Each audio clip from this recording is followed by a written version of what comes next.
that was footage from TSU, where a group calling themselves the MAGA Debaters showed up without permission on the campus. Now, they set up a table with provocative signs, and of course that stirred up tension with the students, and they eventually were escorted off by police. But what they weren't ready for was that energy they was met with from God and the ancestors. Let's get into it. New tonight, chaos here at the Tennessee State University campus after a debate group visits the campus wearing MAGA hats and carrying signs against DEI and illegal immigration. Fox 17 News' Karen Aguilar joining us from TSU tonight after speaking with both students and that debate group. Most students I spoke with are calling the conservative group who showed up here at TSU hateful. That group tells me they were just trying to have civil discourse with the students and are accusing those who push back of inciting violence. Video shows spirited Tennessee State University students gathered around the Fearless Debates group. David Cate is a co-founder. We went from a peaceful conversation with students to quite literally a mob inciting violence against us. He tells me they are trying to encourage debate on the heels of Charliekirk's murder. The signs the group brought read, "DEI should be illegal and deport all illegals now. Let's talk." TSU senior Layla Johnson was there when it all went down on Tuesday. What did you think about the group coming onto this campus with those signs? I just feel like it was unnecessary. Like, why would you come to an HBCU with all that commotion knowing that we're going to say something about it? Like, they're just, like, insane. Why did your group pick a historically black college to have this conversation? Is there a reason why we shouldn't go to historically black colleges to have these conversations? We're not limiting who we want to go speak to based off their race, based off their gender. The university is calling the group's actions hostile and saying TSU students conducted themselves in a professional and respectful manner. Take a look at our last first six stops. We have not had an issue like this whatsoever. Layla believes they were not there for debate, but to provoke students. I don't agree with it. Like, it's just nonsense. All we did was set up a table. The university says a group was escorted from campus. Cate denies that. He instead says they were taken away for safety. TSU adds they were not authorized on campus. Are you guys going to continue to just show up to public universities if they don't answer? Absolutely. It's our free speech. These campuses have a free speech area. First of all, why were you even there? If you wanted to make a difference or find somebody to debate, why not go back to Utah, the school where CK was assassinated, if you really wanted to make a difference and show people that hate doesn't have to fester? That would have been the real challenge. I mean, why come to an HBCU? Nobody was bothering you. Nobody was checking for you there. And yet you chose a predominantly black campus to randomly show up uninvited and set up shop. Again, why not Harvard? Why not Yale? Why not a school with your same interests? Because this was not about a debate. It was about disruption. You knew coming to an HBCU would trigger a reaction. And that's what you wanted. You were there to create an issue, to rage bait, and then to flip the story when you get confronted like you always do. Let's not ignore the obvious. Y'all didn't even look like the students. You look older, out of place. So again, you had no real reason to be there. If this was truly about a debate, you would have gone through the administration, asked for permission, and done it the right way. But that was not your end goal. Your goal was to walk into a black campus, provoke black students, then play the victim once things got heated. It's a setup. And it's the same pattern that we've seen throughout history. Anytime black people build their own, focus on their own, or simply go about their business, outsiders like them folks show up to interfere. Same thing with our towns. Greenwood, Rosewood, all over. You couldn't stand to see us thrive and not worry about you, so you destroyed it. And now, decades later, you're still showing up in our spaces to provoke and pretend you're the victim. Now, here's the deeper context. These folks don't want us to learn our history. Now, I feel like it's not their job to teach us our history, but they get bothered by our history. And they fight against Black history being taught in schools. They call it divisive, or they try to erase it. But they'll show up on our campuses demanding that we sit down and debate them or hear their rhetoric. They want us to learn about CK. or take in their talking points, but have zero interest in learning about Nat Turner or Tulsa or our other freedmen towns and communities. And when we tell our truth, suddenly we're playing the victim. No, it's the truth. And you're privileged. And people are not obligated to accept CK's rhetoric. Let's be clear. Just like we're not obligated to take in anyone else's. We have a right to prioritize our own knowledge and rep our own history. And you're not going to shove him down our throats if you do not want us to tell you the truth about what you've done to us and our history, good and bad. You see the double standard?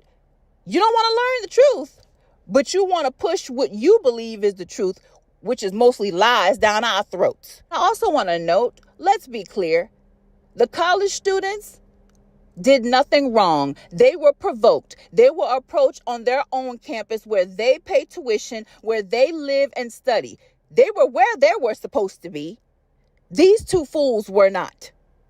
And now I'm hearing that people are trying to punish them, even, talking about putting them out of school or cutting the school funding. That's crazy. Why? Because they didn't want to debate with strangers who had no permission to be there because they defended themselves when they were antagonized? If anything, footage showed exactly who the aggressors were. Those students should be protected, not punished. They had every right to defend their ground and make it clear their campus wasn't going to be used as a stage for somebody else's agenda. And again, if you don't want to learn our history, that's fine. But don't push your rhetoric down our throats or the lies that you came up with your head about what truly happened in history on us either. The hypocrisy is loud. They want to call us violent. But let's look at their record. The ones that they don't like to admit about. The ones that make them say, hey, that was the past. Or the one that make them feel good because they call themselves patriots when they do something messed up to people just to justify the bad behavior. Now let's look at your record around the world, them folks.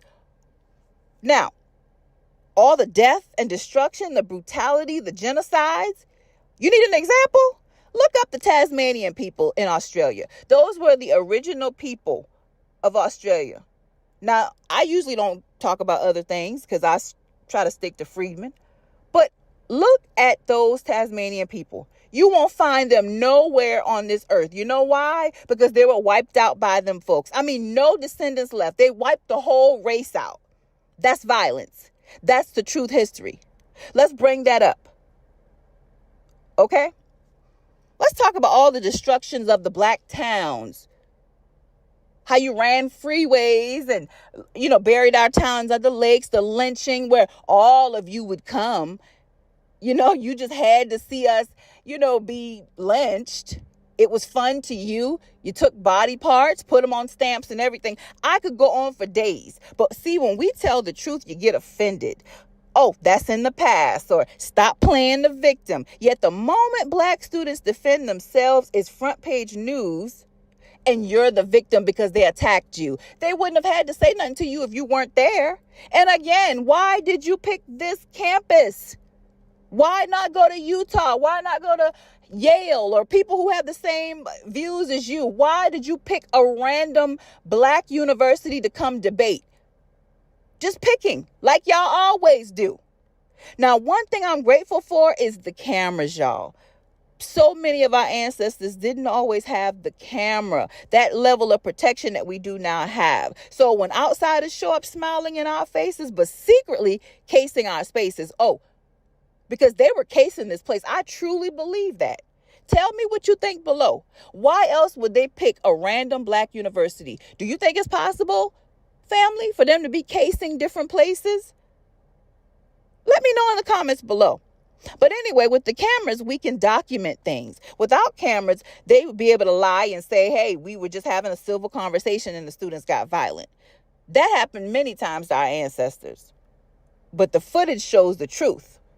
Even though these two boys even did try to lie. College need to be careful when it comes to security. They shouldn't have even gotten on there or been on there at all, because it's from my understanding and research, they didn't come on that campus with MAGA gear. They ended up leaving with it on. So which meant they put it on while they were there. Why? Why would you do that? it's clear that some of them may not agree with your rhetoric. Okay? And then when they pop off on you, you're the victim. See, they wasn't ready for that type of energy. They got the energy that they gave out. Them kids matched the energy, which I love. And let's not forget history. Many of our leaders who they've assassinated themselves believed in not turning the other cheek. Even Dr. King, who practiced nonviolence, carried a gun at one point for protection. Many of our leaders knew how to defend themselves and did.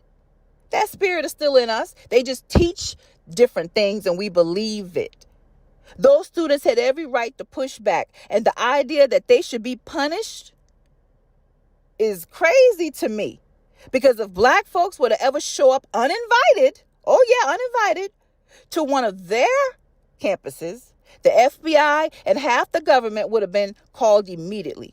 But when it's us, the conversation flips. At the end of the day, this was not about no debate. This was about outsiders trying to insert themselves into black spaces the same way they've always done and then flipping the doggone narrative. They came looking for attention and instead they got ran right off. How your name gonna have fearless in it and you get ran off? I mean, explain that to me. I've been looking at X, or formerly known as Twitter, as well as TikTok, and some of the members of this quote unquote group, they're demanding an apology and they're saying that there won't be stopped and all this stuff. But bottom line is these people are mad because we're not worried about them. They're mad they can't blame us for what has happened with CK. We're not out in these streets marching with many of these other groups. And they're mad we just not carrying their burdens, man. We just don't care about them anymore. And here's what I don't get. If we're so violent, y'all, and, we're so draining and they have this fatigue of us, why keep coming into our spaces? Why force yourselves into environments you claim to be, so violent or, be around people you can't stand? The truth is, y'all, they can't stay away because they either want to capitalize on us, always worrying about what we're doing, or just create chaos around us. I mean, they cannot stay away. Y'all, I run a page on Instagram, and no lie, Instagram and TikTok, they literally will come in the comments, not to learn the history, but to find things they can correct. Even here under the videos here, they're always worrying about what we're doing. But we don't ever go in their spaces. We don't care. Now, TSU did issue a statement, saying those students, those people didn't follow protocol and weren't authorized to be there. See, they're not even students. But we knew that. And let me say this. It should have never even been that easy for them to step foot on that campus in the first place. Security needs to be held accountable. Because with everything going on now, this kind of privacy breach is unacceptable. Anybody being able to walk on any campus, especially in HBCU right now, is dangerous. Those folks came looking for trouble, trying to bait us in their chaos. And when it didn't go their way, they ran to social media playing victim. Again, thank God for the cameras. And y'all, I even seen a video where one of them folks even claimed the student had a screwdriver and was threatening them. As if they weren't invading somebody else's space. And you don't know why he had a screwdriver. You just showed up. I've always said I prefer staying around my own people. I mean, I'm from South Carolina and Dylan Roof comes to mind. Anytime I go in my environment and I see one of them come in, no, I'm not so welcoming. I'm paying more attention. Okay? I mean, Dylan Roof, if you don't know, that's the man that came into a black church in Charleston, South Carolina. He was welcomed in. And then he unalived people in the church. Not only just that, but hell, history shows us we got to be cautious with them. Because time and time again, we're minding our business and they bring tragedy. Now, here's the thing. When we are left alone, we thrive. And they know that. That's why they're always in our mix. That's not just my opinion either. That's history once again. Now take Nashville, right where TSU sits. Nashville even had its own Black Wall Street, as some would say, but I call it a business district, known on Jefferson Street. Shout out to my Nashville or even my Tennessee Freedmen family and riders, okay? Now, Jefferson Street was the answer to many of our FBA Freedmen family experiencing Jim Crow in the Nashville area, and it was filled with Black prosperity until the early 1900s to the 1960s. Now, it was known then as Nashville's Wall Street, and it was a booming hub for Black residents and the area with Black businesses that serviced all their needs. Now, residents also could deposit their hard-earned money into Black-owned banks, get insurance from Black-owned companies, eat at Black-owned restaurants, stay at Black-owned hotels, worship at Black churches, and had some of the best Black nightclubs in the country. It was all about independence. Now, the clubs on Jefferson Street brought in many legends we now know as Little Richard, Otis Redding, Ray Charles, Etta James. The area was also surrounded by Black colleges, Fisk University, TSU, and Meharry. It was education, business, and soul all in one. And it's also to be noted that it was the heartbeat of the Nashville sit-ins. Oh, TSU got the spirit, honestly. But like many of our Black thriving communities across the country, the area will be disrupted on purpose. In the 1960s, I-40 was built straight through Jefferson Street, cutting into Black businesses and homes and stripping away their generational wealth. Unfortunately, many of the descendants in the area aren't even aware that it's hidden, you guys. I just had to share that because I'm in awe of our FBA Freedmen family and just what they've done around the country. One time for TSU, as well as our Black American elders and ancestors who were about their life. I am every bit of my ancestors, and I weep for those who say we are not. Now, before I go, guys, be sure to like and subscribe to the Emancipation Media channel, as well as check out my upcoming website. Sign up for it, okay? Thank you for watching. Take care.